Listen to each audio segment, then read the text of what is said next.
So when people are uncomfortable with issues, they generally don't talk about it, right? And when people don't talk about important issues, change doesn't happen. I learned this in a very, very deep way in 2010, so let me rewind. I grew up playing soccer my whole life. Soccer defined me. People knew me as Miki the soccer player, Miki the soccer twin. Check out these legs, just kidding. Yeah, I used to squat 200 pounds, but not anymore. So when the opportunity for me came to go to the World Cup, I jumped at it. Actually, I'd never been to the World Cup. And the idea of going to like one city and like supporting your beloved sport was nothing short of magical. So off I went to South Africa to the World Cup, and it was everything I imagined it would be. Saw the best soccer of my life. Anyone been to World Cup? Best soccer of my life. Danced to the Waka Waka with Shakira, right? And it was the most exciting experience of my life. And yet, the most memorable part of my trip came a few days later. I'd gone to the outskirts of Johannesburg with a couple of friends and was walking around these small little villages. And in one particular village, I met this young girl. And her name was Amale. And I was like, Amale, why aren't you in school? It's a weekday. Because it was a weekday. And she said to me, it's my week of shame. I'm like, your week of shame? What are you talking about? And she proceeded to tell me that when she has her period, she uses things like leaves and old rags, and it didn't work. So she ended up stopping going to school. She missed 1 week of school. And I was like, what happened? What do you mean? And she said she tried using old rags and plastic bags or whatever, and she'd go right in the chalkboard, the rags would fall down, the boys would laugh at her, and she'd run home crying. Up to this point, I'd never even thought or imagined what girls were using in the developing world to manage their periods. Have you? So I was really in shock and in rage. So I came back, I did some research. I Googled, what were girls using in the developing world to manage their periods? And to my shock and horror, I discovered that 67 million in Africa, millions more in the developing world, close to 100 million people, girls, missing a week of school through something as natural as their periods. 3 particular alarming statistics jumped out at me as I continued to read on and learn more. And I discovered that when girls miss a week of school because of their periods, they drop out of school. And what happens when girls drop out of school is alarming. I'm sure you guys know some of the things, but the 3 top things that really, really startled me. The first was, when a girl drops out of school, she's more likely to contract HIV or AIDS. When a girl drops out of school, she is more likely to get pregnant early. When a girl drops out of school, her income potential goes down because she's not in school. All because of something as natural as their periods. Are you serious? Right? So then I heard this sort of a study called the girl effect. Have you guys heard of the girl effect? Okay, so the girl effect says that if I'm to give a man in the developing world, in the developing community, $100, if I'm to give a girl $100 in the same developing community, 90 of the girl's $100 will go back to her family in the community, whereas only $20 to $35 of the man will go back to the family in the community. The rest you'll squander on whatever. Sorry, men. So putting this all together, when a girl has her period, she misses a week of school. When she misses too many weeks of school, she drops out of school. When she drops out of school, she becomes a less productive member of society. She has lower income potential. And that, taking account the girl effect, which says that 90 of the $100 go back to school and community, right? Considering that, that's billions of dollars of lost income potential for these actual communities as a whole, right? Because 90 of those dollars go back to the family and the community, right? So actually putting it all together, I discovered that and I realized that women are our greatest resource we have to elevating entire communities out of extreme poverty. And that feminine hygiene, menstruation management, whatever you want to call it, is a root cause for cyclical poverty, and yet nobody was talking about it because it's a taboo subject, right?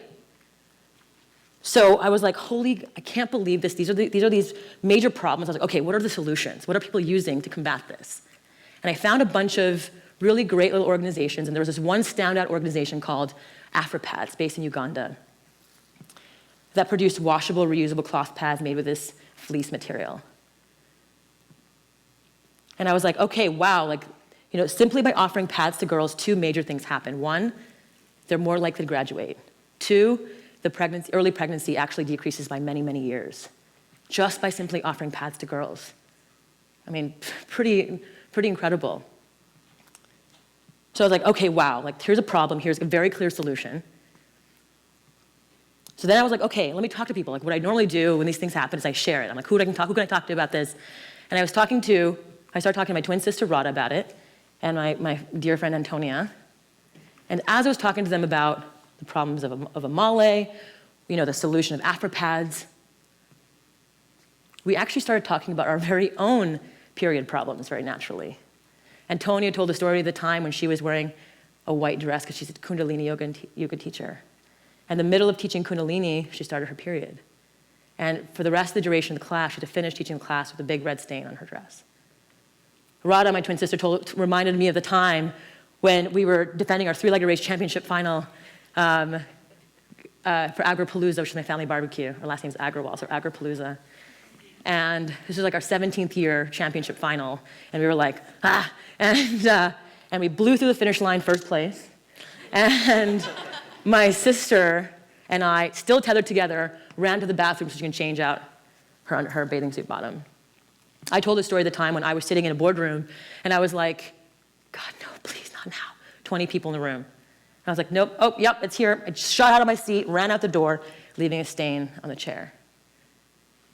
So that's when I had my first like ding, ding, ding moment. I was like, wait a minute. Girls here also have very real period problems, right? And that's when I had my second ding, ding, ding moment. I was like, actually, no, there's actually two period problems in the world. The first is girls here have leak stains, issues, problems in their underwear, et cetera. And girls in the developing world didn't have access to basic feminine hygiene tools. And just to confirm this, show of hands, how many women here have had an accident, leak stain, issue, problem? Every single woman, right? Every single one of us. It's not just girls in the developing world, it's all of us. It's together, we're in this together, right? Sisterhood. So I was like, wow, okay, this is a very, very interesting thing. We were like, there's an opportunity here. Like, we were really, really inspired by the two amazing social enterprises, Warby Parker and Tom Shoes. We all know who they are. For every pair of glasses sold, they give sight, glasses, whatever, to a kid in need. Same thing with Tom's. And so for us, I was like, okay, we want to create something that's similar to that. What can be our product? What if we create an amazing pair of underwear that looked like a sexy pair of underwear, but was leak and stain resistant, was absorbent, was antimicrobial, was moisture wicking. And for every pair of underwear sold, we fund 7 pads to a girl in the developing world. Yeah, that's an idea. And so for 3.5 years, Radha, Antonia, and I came together and started our company called THINX, which I'll share the video right now, but I'm wearing them right now. You want to see them? Yeah. Okay. Yeah, it took 3.5 years. Okay, so let's play the video let's play the story of how it began. This basically is the video that launched our company. My name is Radha. I'm Antonia. And I'm Miki. So what we're about to show you has never been seen before and took us 3 years of research and hard work to create. Now the story is twofold. Check it out. It all began while wearing a white skirt to a meeting. Let's just say I had to go home and change my clothes. I thought to myself, I can't believe they don't make underwear that's leak and stain resistant. And wouldn't it be great if they did? Like many of you, we're active girls. We work hard, play hard, go out, have fun. Sometimes we forget when a certain time is coming, or we're not prepared when a time is here.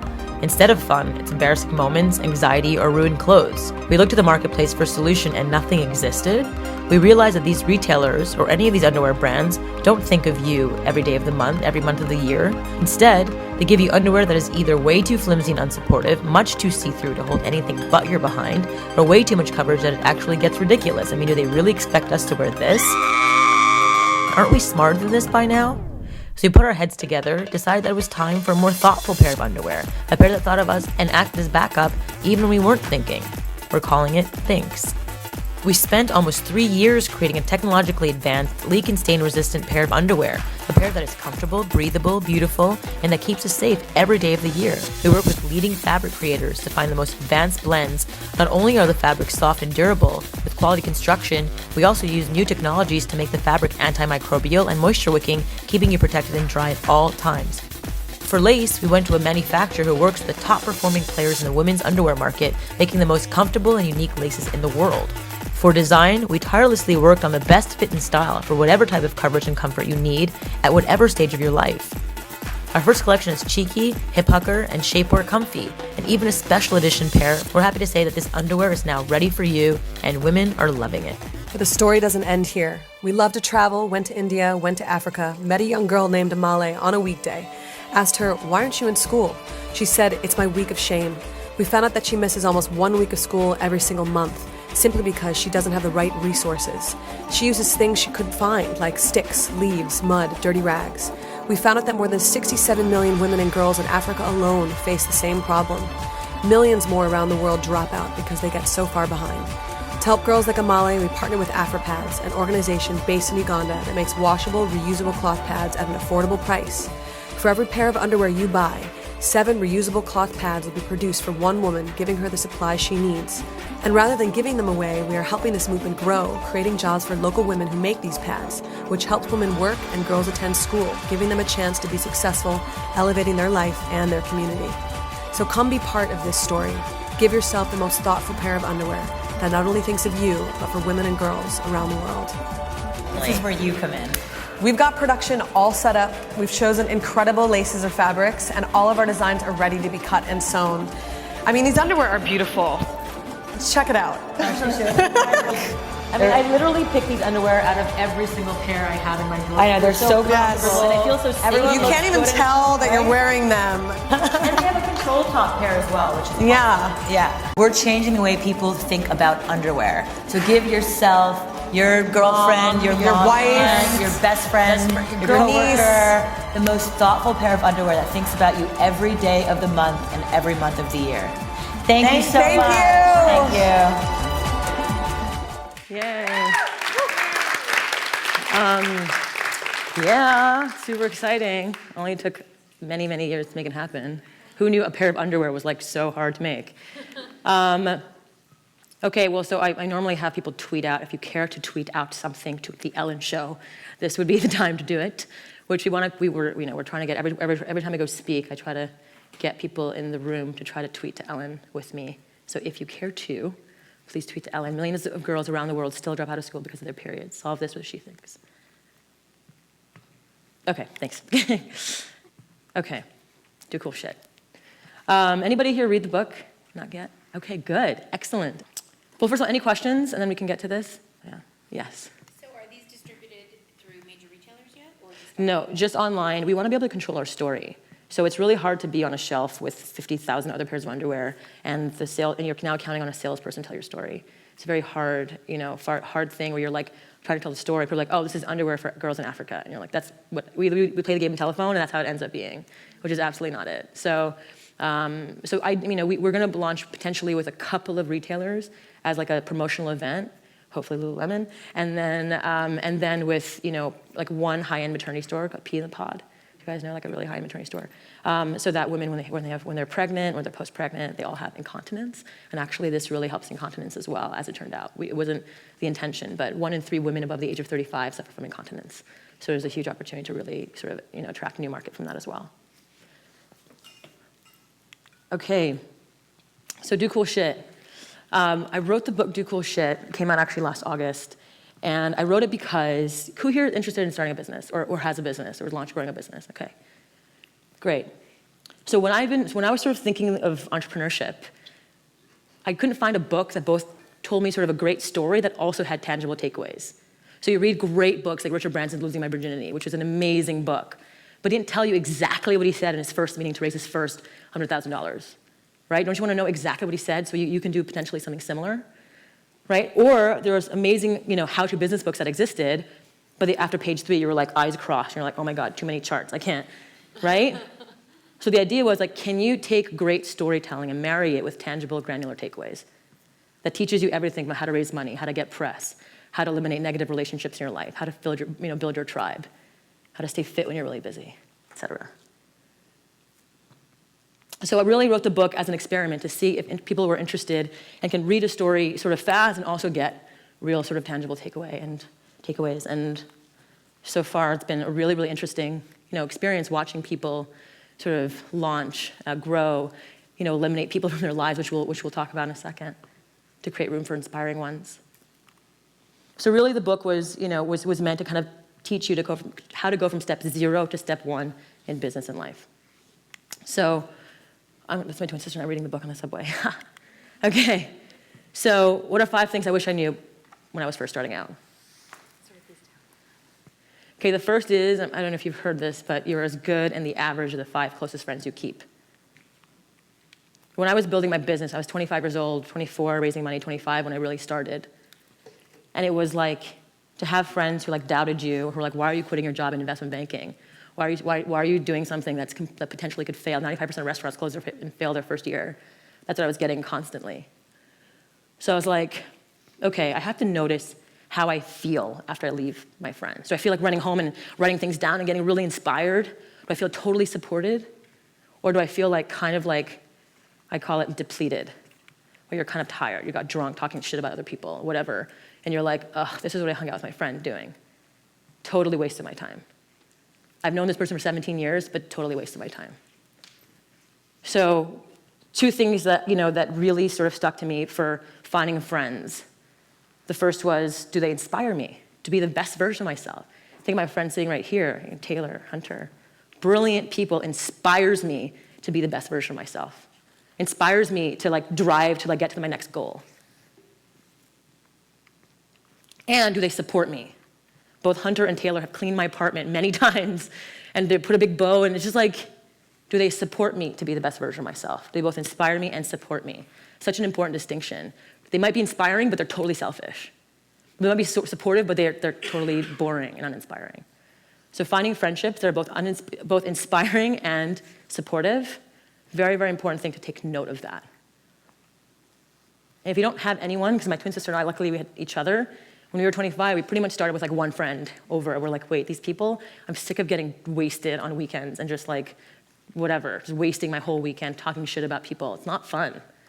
So really think about how you feel with people and choose your friends wisely. You're as good in the average of the 5 closest friends you keep. Second is master a skill. I think about when I graduated from Cornell, I worked in investment banking for a couple of years. And I was like, ugh, working 100 hours a week, this sucks. All my friends are, hanging out. Although I did master a skill. I can talk finance speak. I can look at a financial model and not freak out. If you're in sales, you're like, oh, I have a sales job, it sucks, I couldn't find anything else. Guess what? You're learning how to sell. That is a skill that will stay with you for the rest of your life. So master a skill is such an important thing. Wherever you are, do the best you can and master the task you have at hand. So don't be too big or too above anything. While you're there, while you're at your whatever stage of your life, master that. So when you get to the next level, you've learned something. Third is solve a real problem. Can you talk about how many different apparel companies launch, how many different, drink companies launch? Not that there's anything, wrong with that, but at the same time, it's what are issues in your community that suck? I talk about all the time, in my book, in my chapter 5, I talk about what sucks in your world. And instead of complaining about it, you actually do something about it. Wow, this sucks in my world. Opportunity to start a business, right? So solve a real problem. Just take note again, oh, this sucks taking trash out. Oh, this sucks in Africa getting bitten by mosquitoes. Oh, I'm gonna start a bug net company, which by the way now is a $50 million business, whatever, right? Solve a real problem. Fourth is purpose is your best motivation. Think about THINX. You think about 3.5 years of how many times I wanted to stop. And I was like, this is so hard. Underwear, that's leak proof. What the hell? That's still breathable so you don't get yeast infections. Are you serious? All these things. You're just I can't. Oh my God, this one layer shrinks to a different level. Oh my God, now my manufacturers want to steal from me. Oh my God, they're strong arm. All these things happen. And yet I can keep going because for every pair sold, we fund 7 pads to a girl in the developing world. Right? So every day I get to keep going because I'm so driven and motivated by helping these girls. After the end of this week, we've now helped 10,000 girls go back to school. That's motivating. And this is such an important thing as you embark and grow and continue on your journey. If you want to meet a mentor, I've gotten a million times oh, I read your book, can I pick your brain? I'm like, God, like, in this day and age, you haven't learned yet. You always lead with how can I help you versus how can you help me. When I first opened my first restaurant when I was 25 years old, I totally stalked the #1 restaurateur in New York City and basically went to his restaurant when I knew through a friend of a friend where he was gonna be when, and I cornered him and I was like, listen, I'm gonna take stuff off your table, off your plate. I know you're opening a restaurant on Lower East Side. I went to Cornell. I can figure shit out. Like, let me help you take things off your plate. How can I help you? And automatically, they were like, oh my God, he's not asking for anything. He's asking to help me. Okay, I will talk to you. He'd be like, oh, like, I want to pick your brain. I'm like, rather than saying, I want to pick your brain, you want to say, hey, like, I am a student in college and I have 2,500 Facebook friends.